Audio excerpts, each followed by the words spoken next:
السلام علیکم حاضرین ناظرین سامعین، قرآن مجید کی آج کی جو نشست سورہ آل عمران قرآن مجید کی تیسری صورت اور اس کا 16واں درس ہے، اور آج کے موضوعات شامل ہیں ان میں حضرت مسیح علیہ السلام کا نسب نامہ بالفاظ تفسیر جمالین و کمالین، علاوہ ازیں سورہ مریم کے حوالہ جات آیت 34 سے 36، اور آخر میں سورہ عمران کے سلسلہ درس کی طرف رجعت۔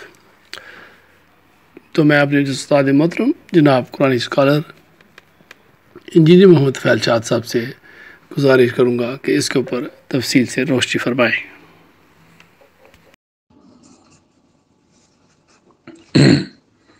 بسم اللہ الرحمن الرحیم۔ آج 15 فروری ہے، سن ہے 2023 اور دن ہے بدھ کا۔ میں ہوں محمد طفیل شاد۔ سامعین و حاضرین السلام علیکم۔ سورہ آل عمران جو قرآن کریم کی تیسری صورت ہے، اس کا تسلسل ہے۔ آج اس کا 16واں درس ہے۔ آج کے درس میں سورہ مریم کے حوالہ جات 19/34 سے لے کے 19/36 تک دیے جائیں گے اور اس کا مفہوم بھی پیش کیا جائے گا۔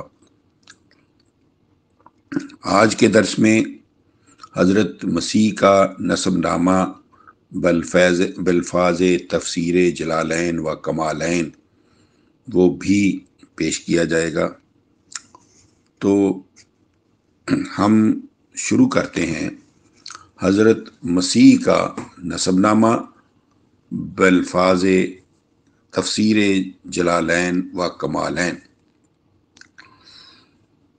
سورہ مریم میں حضرت مسیح کے ذکر سے ماقبل حضرات زکریا سلام علیہ اور یحییٰ سلام علیہ کا ذکر آیا ہے، جو کہ 19/2 سے لے کے 19/15 تک، اور آپ کے ذکر کے بعد حضرات ابراہیم سلام علیہ، اسحاق سلام علیہ، یعقوب سلام علیہ، موسیٰ سلام علیہ، اسماعیل سلام علیہ، ادریس سلام علیہ، آدم سلام علیہ اور نوح کا ذکر آیا ہے، جو 19/41 سے لے کے 57 تک، 19/41 to 57۔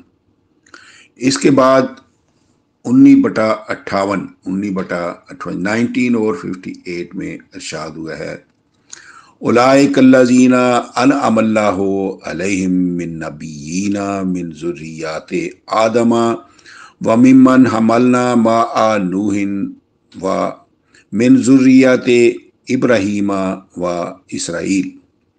19/58 19/58۔ سامعین کرام، اس آیت مجیدہ میں حضرت مسیح سلام علیہ کو حضرت ابراہیم و اسرائیل سلام علیہ کی اولاد بتایا گیا ہے، جیسے کہ تفسیر جلالین و کمالین مطبوعہ مجتبائی پریس میں اس کے صفحہ 255 پر اس آیت 19/58 کی تفسیر جلالین کے الفاظ میں جو عربی میں بیان کیا گیا ہے، میں اس کا اقتباس جو ہے وہ پیش کیا دیتا ہوں۔ اصحاب جلالین میں نے صاف لکھا ہے کہ حضرات موسیٰ، ہارون، زکریا، یحییٰ، عیسیٰ حضرت اسرائیل یعنی یعقوب کی اولاد تھے۔ اس صفحہ پر جامع البیان میں 19/58 کی یہ تفسیر درج ہے، جو کہ عربی میں ہے۔ میں اس کا متن جو ہے اردو میں پیش کیا دیتا ہوں۔ جامع البیان اقتباس کے ان الفاظ میں لائے گئے الفاظ میں کس طرح صاف صاف لکھا ہے کہ حضرات موسیٰ، ہارون، ذکریہ، یحییٰ اور عیسیٰ حضرت عیسیٰ اسرائیل کی اولاد تھے۔ سامعین کرام غور فرمائیں کہ یہاں ان نحوی علماء کو علم نحو نے حضرت مسیح کے نسب نامہ کے اظہار کے لیے مجبور کر دیا ہے کہ آپ حضرت یعقوب کی اولاد تھے، جس سے کھل کر ثابت ہو چکا کہ حضرت مسیح کے والد اولاد یعقوب کے ایک فرد تھے۔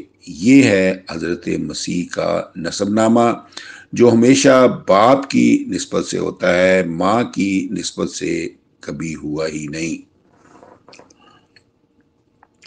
سورہ مریم کے سلسلہ درس کی اگلی آیتوں میں حضرت مسیح کے ذکر کے کے بعد اعلان کر دیا گیا ہے کہ اللہ تعالیٰ کا صلبی بیٹا بھی کوئی نہیں، اور وہ کسی کو بیٹا یعنی متبنہ بھی ہرگز نہیں بناتا۔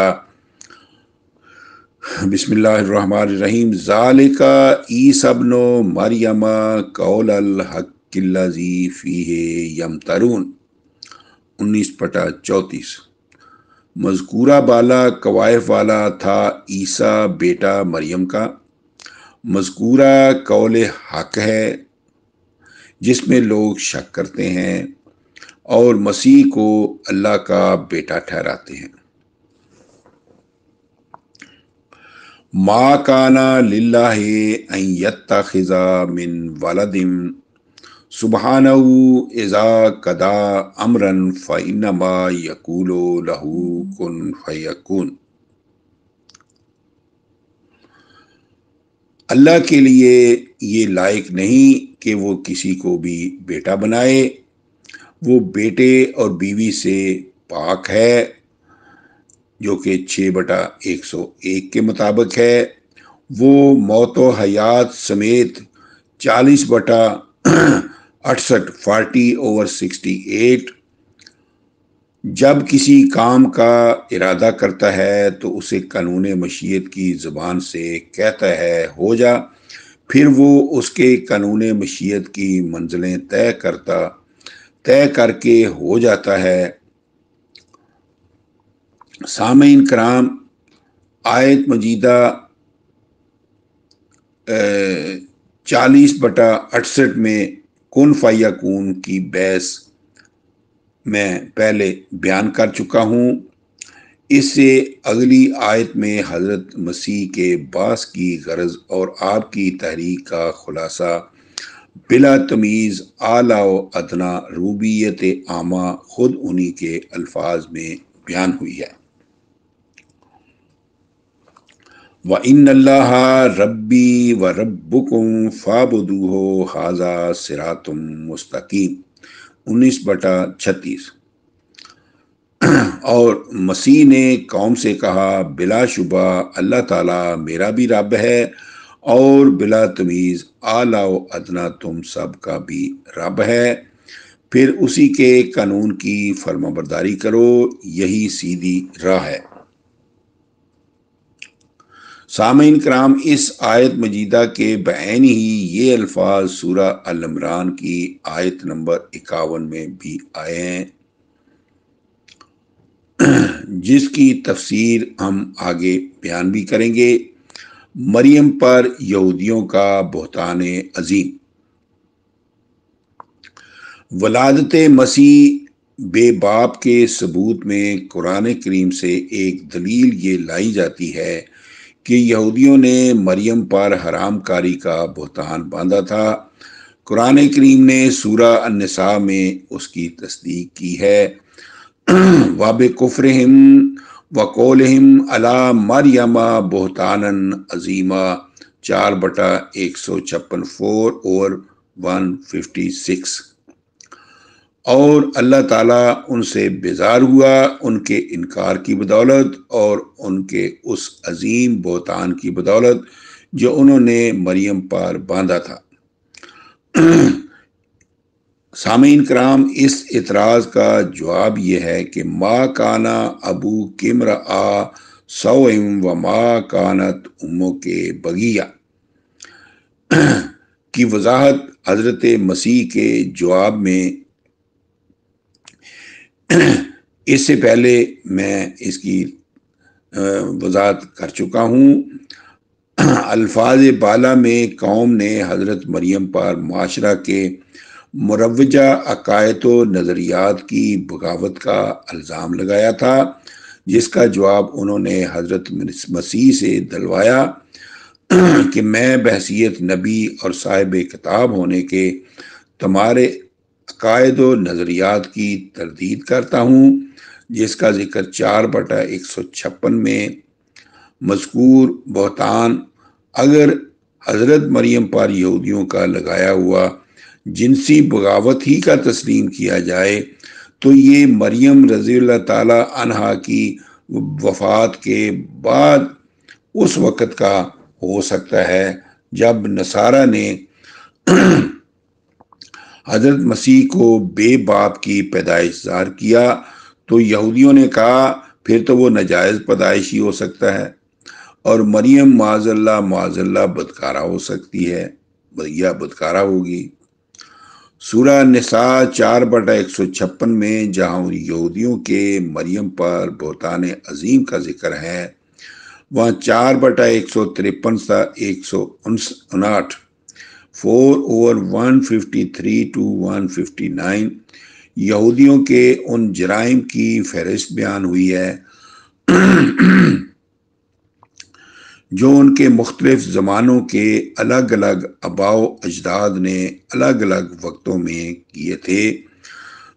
مثلا یہودیوں کا بچھڑے کی پوجا کرنا، جس کا ذکر 4/153 میں 4/153 میں آیا ہے، سبت کے ہفتہ وار اجتماع کی خلاف ورزی کر کے مچھلیاں پکڑنے چلے جانا، جس کا ذکر 4/154 میں 4/154 میں آیا ہے، اللہ تعالیٰ سے کیے گئے عہد کو توڑنا، جس کا ذکر 4/155 4/155 میں آیا ہے، اور حضرت موسیٰ کے بعد آنے والے متعدد نبیوں کی مخالفت کرنا، جس کا ذکر 4/155 میں آیا ہے، اور اس سے آگے ہے مریم پر بہتان عظیم، جس کا ذکر 4/156 میں آیا ہے۔ پس اس آیت میں یہودیوں کے مریم پر جس بہتان عظیم کا ذکر کیا گیا ہے یہ اس وقت ہی کا ہے جب نصارہ نے مسیح کو کنواری کا بیٹا بتایا، تو اس کے جواب میں انہوں نے مریم کو بدکارہ کہا۔ لہذا اس آیت 4/156 سے بھی یہ ثابت نہیں ہوتا کہ مریم نے بلا شوہر بیٹا جنا تھا اور یہودیوں نے اس پر بدکاری کا بہتان باندھا تھا۔ آج بھی اگر قرآن کریم میں کن فیکون بدستور درج ہے، لیکن آج اگر کوئی کنواری خواہ کتنی ہی نیک چلن ہو حاملہ ہو جائے اور بچہ جنے تو کون ہوگا جو اسے بدکارہ نہ کہے گا۔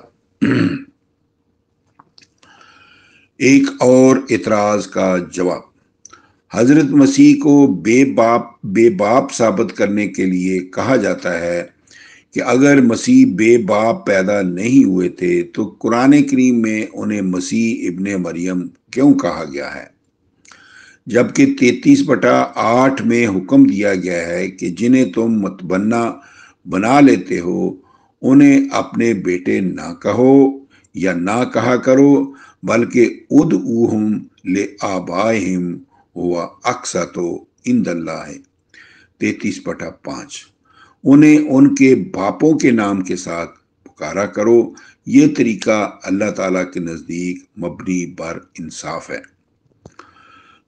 سامعین کرام، جواباً عرض ہے کہ اس آیت مجیدہ میں کسی بچے کو اس شخص کی طرف منسوب کرنے سے منع کیا گیا ہے جو اس کا باپ نہیں، یعنی کسی کی ولدیت بدلنے سے منع کیا گیا ہے، ماں کے نام کے ساتھ پکارنے سے نہیں روکا گیا۔ حضرت ہارون کو جب حضرت موسیٰ ناراض ہوئے تو آپ نے ان سے کہا، اے میری ماں کے بیٹے مجھ پر ناراض نہ ہو، 20/94۔ اگر حضرت مسیح کو ماں کی طرف منسوب کر کے پکارنے کا یہ مطلب ہے کہ آپ کا باپ کوئی نہیں تھا، تو کیا حضرت موسیٰ کا بھی باپ کوئی نہیں تھا؟ جبکہ خود حضرت ہارون نے انہیں ماں کا بیٹا فرمایا، یا نبنو یا یا یبن امہ، فرمایا یبن امہ 20/94، اے میری ماں جائے، یعنی آ میرے ماں کے بیٹے۔ نیز قرآن کریم میں حضرت موسیٰ کی ماں ہی کا ذکر ہے، باپ کا نہیں، حتیٰ کہ ماں ہی آپ کو صندوق میں بند کر کے دریا میں ڈالتی ہے یا ڈال دیتی ہے۔ کیا ان واقعات سے یہ نتیجہ نکالا جا سکتا ہے کہ حضرت موسیٰ کا باپ کوئی نہیں تھا؟ سامعین کرام، اب آئیے اس مسئلہ کی طرف کہ حضرت مسیح کو ماں کی نسبت سے کیوں پکارا جاتا ہے۔ یہ ایک قاعدہ کلیہ ہے کہ والدین میں سے جو فریق معاشرے کا مشہور فرد ہو، اولاد اس کے نام سے منسوب ہوتی ہے۔ مثلا ایڈورڈ ہفتم کو ملکہ وکٹوریہ کا بیٹا اس لیے کہا جاتا ہے کہ وہ اپنے شوہر کی نسبت معاشرہ میں زیادہ معروف تھی۔ اسی طرح حضرت علی کی فاطمی اولاد کو بنی فاطمہ اس لیے کہا جاتا ہے کہ حضرت فاطمہ رسول اکرم کی بیٹی ہونے کے لحاظ سے اپنے شوہر کی نسبت زیادہ معروف تھی۔ بس جس طرح حضرت علی کی فاطمی اولاد کو بنی فاطمہ کہنے سے اور جس طرح ایڈورڈ ہفتن کو ملکہ کا بیٹا کہنے سے نہ حضرت علی کی نفی ہو جاتی ہے، نہ ایڈورڈ ہفتن کے باپ کی نفی ہو جاتی ہے، اسی طرح مسیح ابن مریم کہنے سے ان کے متعلق یہ تصور قائم کرنا مطلقاً غلط ہے کہ معاذ اللہ ان کا باپ کوئی نہیں تھا۔ حقیقت یہ ہے کہ حضرت مریم منظورہ، مبلغہ اور معلمہ ہونے کی بدولت اپنے خاوند کی نسبت بہت زیادہ مشہور معروف خاتون تھی، اس لیے مسیح سلام علیہ معاشرہ میں انہی کی نسبت سے مشہور ہوئے، اور قرآن کریم نے آپ کو اسی نام سے متعارف کرایا ہے جس نام سے آپ معاشرہ میں معروف تھے۔ سورہ آل عمران کے سلسلہ درس کی طرف رجعت۔ مسئلہ ولادت مسیح کی وضاحت کے لیے سورہ آل عمران اور سورہ مریم کا تقابل اور اس مسئلے سے متعلقہ سورہ مریم کی ابتدائی 36 آیات کریمات کی سیر کے بعد اب سورہ آل عمران کے سلسلہ درس کی طرف رخ کیا جاتا ہے، جس کا ترجمہ اور تفسیر گزر چکا ہے۔ اب اس تسلسل کو قائم کرتے ہوئے سورہ آل عمران کی آیت نمبر 45 سے شروع کیا جا رہا ہے۔ سابقہ آیات میں حضرت مریم کو حضرت زکریا کے ذریعے پیغام دیا گیا کہ ایک عظیم الشان منظورہ، مبلغہ اور معلمہ ہونے کے باوجود تجھے بھی اللہ تعالیٰ کے آئلی قوانین کے سامنے اسی طرح جھکنا ہے جس طرح سب لوگ جھکے ہوئے ہیں۔ یعنی یہ حضرت مریم کی طرف آپ کے کفیل حضرت زکریا کی طرف سے شادی کا پیغام تھا۔ اگلی آیت میں ہے کہ اللہ تعالیٰ کی پیغام رسا قوتوں ملائکہ نے مریم کو حضرت زکریا کے ذریعے بیٹے کی خوشخبری دی۔ واضح رہے کہ اللہ اپنے پیغام اپنے نبیوں ہی کی طرف سے بھیجتا تھا، جو غیر نبیوں کی طرف نبیوں ہی کے ذریعے پہنچایا جاتا تھا۔ ذیل میں آگے جو آیت آ رہی ہے قالت الملائکہ میں حضرت زکریا کا واسطہ جو ہے وہ محذوف ہے۔ اب آتے ہیں سورہ آل عمران کی 45 آیت میں۔ تو اس قالت الملائکۃ یا مریم ان اللہ یبشرک بکلمۃ منہ اسمہ المسیح عیسی ابن مریم وجیہن فی الدنیا والآخرۃ ومن المقربین 3/45۔ یہ سورہ آل عمران کی آیت ہے۔ وہ وقت قابل ذکر ہے جب ملائکہ نے حضرت زکریا کے ذریعے کہا، اے مریم، بلا شبہ اللہ تعالیٰ تجھے اپنی طرف سے کلام پانے والے بیٹے کی خوشخبری دیتا ہے جس کا نام مسیح عیسی ابن مریم ہوگا، اور وہ دنیا اور آخرت میں باوقار اور مقربین میں سے ہوگا۔ وجیہن فی الدنیا کی تفسیر جو ہے وہ 61/14 میں ہے کہ باہمی جنگ میں بنی اسرائیل کو شکست اور مسیح کو فتح نصیب ہوئی تھی۔ تو سامعین کرام، 3/45 میں آج کا درس جو ہے وہ ہم اس کا اختتام کرتے ہیں۔